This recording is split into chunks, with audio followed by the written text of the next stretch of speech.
Hi hello అండి, welcome back to our channel. ఈరోజు serial యొక్క ముఖ్య ఉద్దేశం ఏంటో తెలుసుకుందామా. ఈరోజు సీరియల్లో ట్విస్ట్ చాలా బాగుంటుంది.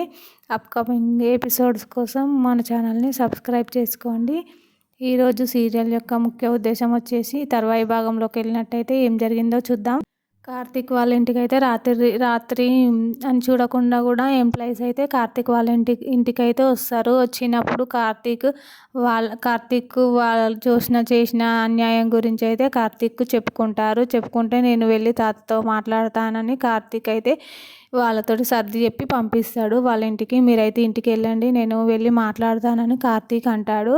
ఇంట్లోకి వచ్చిన తర్వాత మీరే మీ తాతతో అడగాలి కార్తీక్ బాబు అని దీప అంటుంది. అంతలోనే సుమిత్ర వాళ్ళ ఇంట్లో రాత్రి డిన్నర్ చేస్తూ ఉండగా శివనారాయణ, జ్యోత్స్న, పారిజాతం ఇంకా వాళ్ళందరూ కూర్చొని తింటూ ఉంటారు. అప్పుడు సుమిత్ర అంటుంది, ఇంకా కొంచెం శివనారాయణను సుమిత్ర అంటుంది, కొంచెం కర్రీ వేసుకోండి మామయ్య అంటుంది. వద్దమ్మా చాలు అని శివనారాయణ అంటాడు. అంతలోనే పారిజాతం అంటుంది, ఈ సుమిత్ర ఈ వంటలు ఇంట్లో చేసినాయినా మళ్ళీ ఎక్కడి నుంచి అయినా తెప్పించావా అని పారిజాతం అంటుంది. ఏంటత్తయ్య మీరు ఇన్ని సంవత్సరాల నుంచి తింటురు, నేను చేసే వంటకు బయటి వంటలకు తేడా తెలుస్తలేదా అని సుమిత్ర అంటుంది. కాదమ్మా, మీరు కూడా రసం చేసేటప్పుడు దీపలాగా తాలింపులో ఇంగువ వేయడం చూశాను, అందుకే అడుగుతున్నాను అని పారిజాతం అంటుంది. శివనారాయణ ఇంట్లో మ్యాటర్ అయిపోగానే కార్తీక్లు రాత్రి ఏమనుకుంటారంటే కార్తీక్తో చెప్తుంది, మీరు నమ్ముకున్న వారిని బయటికి గెంటేయడం జ్యోత్స్న చేసిన తప్పే, కానీ మీరు ఒకసారి వెళ్ళి తాతయ్యను అడగండి, దీంట్లో తాతయ్య చేసిన తప్పేం లేదు కదా, జ్యోత్స్న చేసిన తప్పే కదా అని కార్తీక్తో దీప అంటుంది. అది తాతయ్య ప్రమేయం లేకుండానే జ్యోత్స్న అలా చేస్తుందా అని కార్తీక్ అంటాడు. నమ్ముకున్న వాళ్ళను అట్లా నడి రోడ్డు మీద నెట్టేయడం తప్పు కదా దీప, నేను తాతయ్యతో మాట్లాడినా కూడా ప్రయోజనం ఉండకపోవచ్చు అని కార్తీక్ దీపతో అంటాడు. మీరు ఆవేశపడకండి కార్తీక్ బాబు, వెళ్ళి నెమ్మదిగా అడగండి అని దీప అంటుంది. అలా వాళ్ళని 50 సంవత్సరాల నిండిన వాళ్ళని గెంటేయాలనుకున్నప్పుడు అలాంటప్పుడు తాతనే కదా ముందుగా తీసేయాల్సింది అని కార్తీక్ అంటాడు. కార్తీక్ అన్నదా, ఆవేశపడకండి కార్తీక్ బాబు, వెళ్ళి నెమ్మదిగా అడిగి చూడండి అని దీప అంటుంది. ఏంటి దీప, నేను వాళ్ళ ఇంటి ముందుటికి వెళ్ళి నేను అవమానపడాలా అని కార్తీక్ అంటాడు. అవమానం ఏముంది బాబు, మీ తాతనే కదా అని దీప అంటుంది. మీ అమ్మ కోసం వెళ్ళి అడిగి చూడండి కార్తీక్ బాబు అని అంటుంది దీప. దీపతో సుమిత్ర చెప్తుంది, మా నాన్నను కార్తీక్ను వెళ్ళి నెమ్మదిగా అడిగి చూడమన్నమ్మా దీప నా కోసం అని కాంచన చెప్తుంది. చెప్పిన దాన్ని దీప చెప్తుంది. అయితే కార్తీక్ వెళ్ళి ఒకసారి అడిగి చూస్తాను దీప, మరి నువ్వు చెప్పినట్టు అని కార్తీక్ అంటాడు. అంతలోనే శివనారాయణ ఇంట్లో జ్యోత్స్న బయట ల్యాండ్లో కూర్చొని ఆఫీస్ వర్క్ చేసుకుంటుంది. అంతలోనే ఇంకా పారిజాతం పాలు తీసుకొని జ్యోత్స్న దగ్గరికి, ల్యాండ్లో కూర్చున్న జ్యోత్స్న దగ్గరికి కాంచన వస్తుంది. కాంచన వచ్చినప్పుడు పారిజాతం వస్తుంది. ఇదిగో తీసుకోవే జ్యోత్స్న, పాలు తాగు అని జ్యోత్స్నకు ఒక పారిజాతం పాలిస్తుంది. నాకేం వద్దులే, నువ్వే తాగేసే అని జ్యోత్స్న అంటుంది. ఏంటి, నేనంటే అంత చులకనైపోయానా, నాతో మాట్లాడడమే చిరాగ్గా మాట్లాడుతున్నావు ఏంటి అని పారిజాతం అంటుంది. లేకపోతే ఏంటి గ్రాని, నేను ఒకటే వర్రిస్తున్నావు అని జ్యోత్స్న అంటుంది. అంతేలే, నాతోటి ఇప్పుడేం పని, ఓడెక్కినాక ఓడమల్లయ్య, ఓడ దిగినాక బోడమల్లయ్య అన్నట్టుంది నీ వరుస అని పారిజాతం అంటుంది. సరే చెప్పు నా గ్రాని, ఏంటో నీ బాధ అని జ్యోత్స్న అంటుంది. ఏంటి ఆఫీస్లో ఏంటో చేసావన్నావుగా, ఏం చేసావు అని ఇంకా పారిజాతం జ్యోత్స్నని అడుగుతుంది. నేనేం చేస్తా నీకెందుకు అని జ్యోత్స్న అంటుంది. అంతేలే, అవసరం తీరినాక ఒక మాట, అవసరం తీరకపోయినాక ఒక మాట అని పారిజాతం అంటుంది.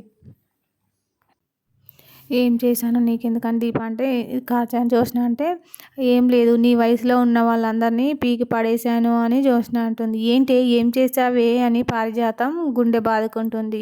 అన్నీ సర్దుకునే సమయంలో మళ్ళీ నువ్వేదో ఒకటి చేసావా అని పారిజాతం అంటుంది.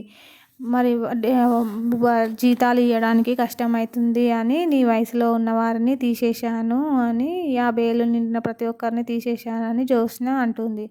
ఏంటి ఎందుకు చేసావే ఆ తప్పు అని జ్యోత్స్న బాగా పారిజాతంను జ్యోత్స్నని తిడుతుంది. అంతలోనే ఇక తెల్లారుతుంది. తెల్లారితే కార్తీక్ అయితే శివనారాయణ ఇంటికి వస్తాడు.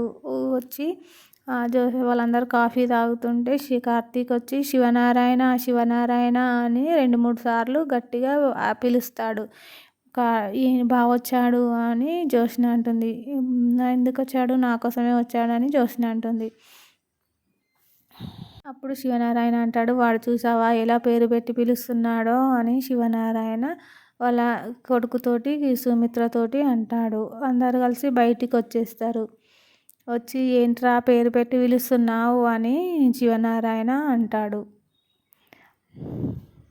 నీకు నాకు ఏం సంబంధం లేనప్పుడు పేరు పెట్టే కదా పిలవాలి అని అంటాడు కార్తీక్. పిలిచినా కూడా నువ్వు నాతోటి మాట్లాడవు కదా అని కార్తీక్ అంటాడు. అందుకే ఏ సంబంధం లేనట్టు శివనారాయణ గారు అని పిలిచానని కార్తీక్ అంటాడు. ఏంటి ఎందుకు వచ్చావు? మాతో సంబంధం లేనప్పుడు టిఫిన్ సెంటర్ దగ్గర, అందుకే ఏ సంబంధం లేనట్టు కార్తీక్ టిఫిన్ సెంటర్ కార్తీక్గా వచ్చి పిలుస్తున్నానని కార్తీక్ అంటాడు. ఏంటి ఎందుకు వచ్చావు? టిఫిన్ సెంటర్ దగ్గర పొట్లాలు కట్టుకోకుండా మా ఇంటికి ఎందుకు వచ్చావని అంటాడు. అంతలోనే జ్యోత్స్న అంటుంది, ఏంటి తాత బావతో అలా మాట్లాడతావు? ఇంట్లోకి రా బావ కూర్చొని మాట్లాడదామని జ్యోత్స్న అంటుంది. ఆ మాట మీ తాతని చెప్పమాను అని కార్తీక్ అంటాడు. శివనారాయణ అంటాడు, నాకు సారీ చెప్పమాను, ఇంట్లోకి వచ్చి కూర్చోమని మాట్లాడదామంటాను అని శివనారాయణ అంటాడు. ఏంటి ఎందుకు వచ్చావని శివనారాయణ అంటాడు. నీకే రావాల్సిన జీతాలు ఇంకేమైనా లెక్కలు ఉన్నాయా అని శివనారాయణ అంటాడు. నాకు సంబంధించిన లెక్కలు ఏవీ లేవు కానీ ఆఫీస్లో ఏం జరిగిందో మీకు తెలుసా అని కార్తీక్ అంటాడు. ఏం జరిగింది? నీకెందుకు? ఏం జరిగితే అని శివనారాయణ అంటాడు. CEO ఉంది, అవన్నీ చూసుకోవడానికి నీకు అవసరం లేదు, అయినా నీకు కంపెనీకి ఏం సంబంధం ఉందని వచ్చి అడుగుతున్నావు అని శివనారాయణ అంటాడు. ఒకప్పటి క్వాలిటీ చైర్మన్గా వచ్చి అడుగుతున్నాను అని కార్తీక్ అంటాడు. నువ్వు వచ్చి అడగాల్సిన అవసరం లేదు, అవి చూసుకోవడానికి CEO గారు ఉన్నారు, ఆమె కాకపోతే చైర్మన్గా నేనున్నాను అని శివనారాయణ అంటాడు. అవసరం లేదు, అక్కడ ఏం జరిగినా నీకు అవసరం లేదు, మా CEO గారు ఏం జరిగినా చూసుకునే హక్కు రైట్స్ ఆమెకు ఉన్నాయి. కంపెనీని దిగజార్చే పనులు ఎప్పుడు చెయ్యదు నా మనవరాలు అని కార్తీక్ శివనారాయణ తన మనవరాల్ని పొగుడుతూ ఉంటాడు. మీరు అలాగే పొగుడుతూ ఉండుండి ఏదో ఒకరోజు కంపెనీ రోడ్డున పడుతుంది అని కార్తీక్ అంటాడు. ఏంటి ఏం మాట్లాడుతున్నారో, నువ్వు పడ్డప్పుడు చూసుకుందాంలే అని శివనారాయణ అంటాడు. అలాంటి పడే రోజు నువ్వు రోడ్డు మీద పడ్డావని నీకు కళ్ళ మంటగా ఉందిరా అని శివనారాయణ కార్తీక్ను అంటాడు. ఏంటి మామయ్య అలా మాట్లాడతావు అని సుమిత్ర అంటుంది. వాళ్ళకి మంచిగా బతుకుతుంటే కళ్ళు మంటగా ఉన్నాయమ్మా, అందుకనే చెప్తున్నాడుగా అని శివనారాయణ అంటాడు. కంపెనీలో ఏం జరిగిందో ముందు తెలుసుకో అని శివనారాయణను కార్తీక్ అంటాడు. ఏం జరిగినా నా మనవరాలుంది, నేనున్నాను చూసుకోవడానికి, నీకేం అవసరం అని కార్తీక్ని అంటాడు. అంతేలే, కంపెనీ ఏం జరిగినా నీకేం అవసరం లేదు కదా, కంపెనీలో జరిగినప్పుడు బయట కంపెనీలో జరిగింది తెలిసినప్పుడు నువ్వే పడతావు అని కార్తీక్ ఇంకా అంటాడు శివనారాయణతో. అలా అని శివనారాయణతోటి అని కార్తీక్ సరే నాదేందో చూసుకుందామంటూ కార్తీక్ సైకిల్ మీద ఎక్కి పోతుంటాడు. చూసావా మన దగ్గర నుంచి వెళ్ళిపోయాక వాని స్థాయి ఏంటో, సైకిల్ మీద వెళ్ళే కార్లో ఎక్కే స్థాయి నుంచి సైకిల్ మీదకి వెళ్ళే స్థాయిలోకి వెళ్ళాడని శివనారాయణ అంటాడు. ఏంటి నాన్న అలా మాట్లాడతావని, నా మేనల్లుడు అని వాళ్ళ మామ అంటాడు.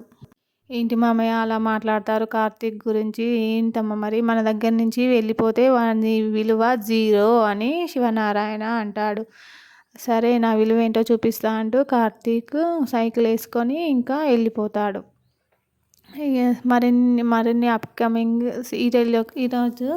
ఈరోజు సీరియల్ తర్వాత భాగం ఏంటో చూసారు కదా. మరిన్ని అప్కమింగ్ ఎపిసోడ్స్ కోసం చూస్తూనే ఉండండి. రేపటి సీరియల్లో ఏం జరుగుతుందో ఇంకా చూద్దాం. సబ్స్క్రైబ్ చేసుకోండి, లైక్ చేయండి ఫ్రెండ్స్. ఏదో నా చిన్న ప్రయత్నం.